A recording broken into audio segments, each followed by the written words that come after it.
बिस्मिल्लाहिर्रहमानिर्रहीम। इस लैब में हम डिस्कस करेंगे transistor as a common emitter amplifier की मोस्ट कॉमन कैरेक्टरिस्टिक, जिसमें इसका वोल्टेज गेन और फ्रीक्वेंसी रिस्पांस को डिस्कस करेंगे, जिसमें हम उसकी frequency, lower frequency, higher frequency और जो मिड बैंड फ्रीक्वेंसी है उस पर इसका क्या रिस्पांस होगा, उसका वोल्टेज गेन का क्या उसका कंपैरिजन होगा। तो उसके लिए नॉर्मली वही आपकी supply, function generator, oscilloscope, multimeter, different resistor, capacitor और कनेक्टिंग वायर्स। जिस तरह के लास्ट में भी बात हुई थी कि एम्पलीफिकेशन में वीक सिग्नल के सिर्फ उसका एम्पलीट्यूड जो है वो एम्पलीफाई होता है, उसकी शेप चेंज नहीं होती। तो ट्रांजिस्टर का basic purpose as a amplification के तौर पर है, जिसमें हम उसका सबसे पहले क्यू पॉइंट सेट करते हैं, देन उसके बाद जो उसको इनपुट सिग्नल अप्लाई किया जाता है उसकी बेस पे, वो सिग्नल को एम्पलीफाई करके अकॉर्डिंगली गेन के हम वो अचीव करते हैं जो हमें डिज़ायर रिक्वायर होते हैं। सो मोस्ट एम्पलीफायर में हम ये होता है कि उसकी डिफरेंट फ्रीक्वेंसी रेंजेस होते हैं बैंड्स की, हाई फ्रीक्वेंसी, लोअर फ्रीक्वेंसी और मिड बैंड फ्रीक्वेंसी। तो जो बैंड विड्थ होती है वो हाई और लोअर फ्रीक्वेंसी के इन बिटवीन आपका जो ट्रांजिस्टर है ऑपरेट करता है। जैसे कि इस वेव फॉर्म में दिखाया हुआ है कि एक आपकी लोअर कट ऑफ फ्रीक्वेंसी है और एक हायर कट ऑफ फ्रीक्वेंसी है। इन फ्रीक्वेंसी की इन बैंड में आपका जो ट्रांजिस्टर है उसकी एम्पलीफिकेशन या उसका जो वोल्टेज गेन है मोस्ट परफेक्ट होगा। सो हमने इस वाले टास्क में फ्रीक्वेंसी और एम्पलीफायर के गेन के इन बिटवीन हमने जिसकी फ्रीक्वेंसी रिस्पांस है उसको हमने डिस्कस करना है। जैसे कि लास्ट वाले सेक्शन में हमने वोल्टेज गेन और करंट गेन फाइंड किया था, तो उनका जो मिड है स्क्वायर रूट बाई टू, तो ये आपका इस फ्रीक्वेंसी रिस्पांस का बैंड का जो आपका ये मिड पॉइंट आ जाएगा, जो कि आपके बीजीटी के है।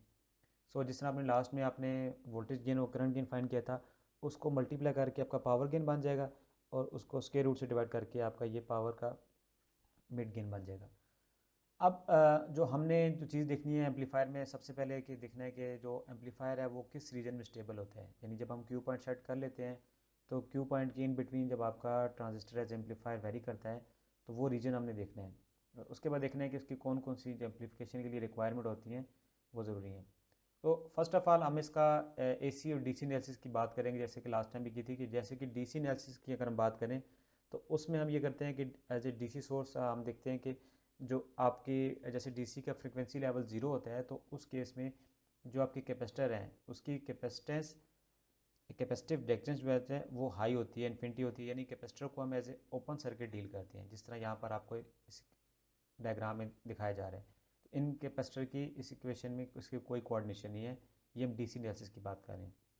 और अगर एसी एनालिसिस में देखें तो आपके जिस तरह हमने इसमें देखा इस कर्व में कि एक लोअर फ्रीक्वेंसी, एक हाई फ्रीक्वेंसी है और एक मिड फ्रीक्वेंसी है।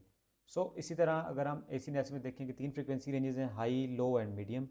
सो हाई फ्रीक्वेंसी प्रैक्टिकली जो है आपकी जो कैपेसिटेंस, जो आपके कैपेसिटर है वो इनपुट कैपेसिटर होता है, आउटपुट कैपेसिटर है या एमिटर बाईपास कैपेसिटर जो है वो आपके कनेक्ट होते हैं, जैसे कि आपके इस फिगर में दिखाई जा रहे हैं।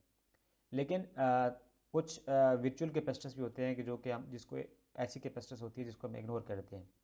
जैसे कि दो आपके रीजन के इन बिटवीन है, जैसे यानी बेस और एमिटर के, बेस कलेक्टर और कलेक्टर एमिटर के इन बिटवीन, या इनपुट की जो आपकी कैपेसिटेंस होती है, ये भी आपकी वर्चुअल कैपेसिटेंस होती है। लेकिन आपकी ये थोड़ा बहुत आपकी फ्रीक्वेंसी जो रेंजेस हैं उस पर इफेक्ट करती है, और जो कि तकरीबन ना कि नैनो फैरड में होती है, पीको या नैनो फैरड में होती है।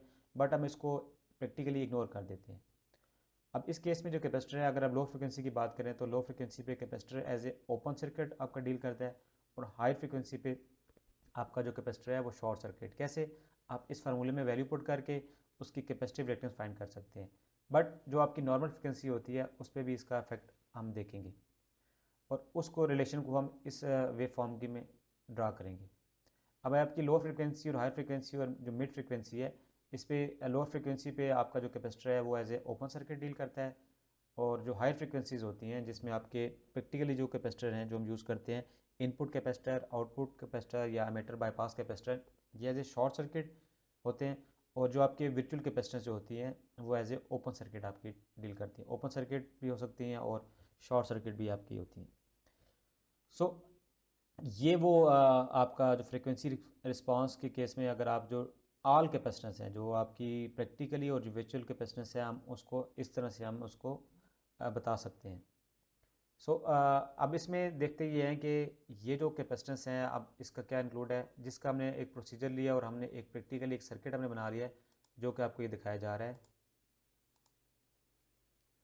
अब आपने इसमें जो आपने सर्किट डिज़ाइन किया, आपने इसको सिंपल कॉमन मीटर कॉन्फ़िगरेशन में आपने इसको लगाया R1 R2 की वैल्यू।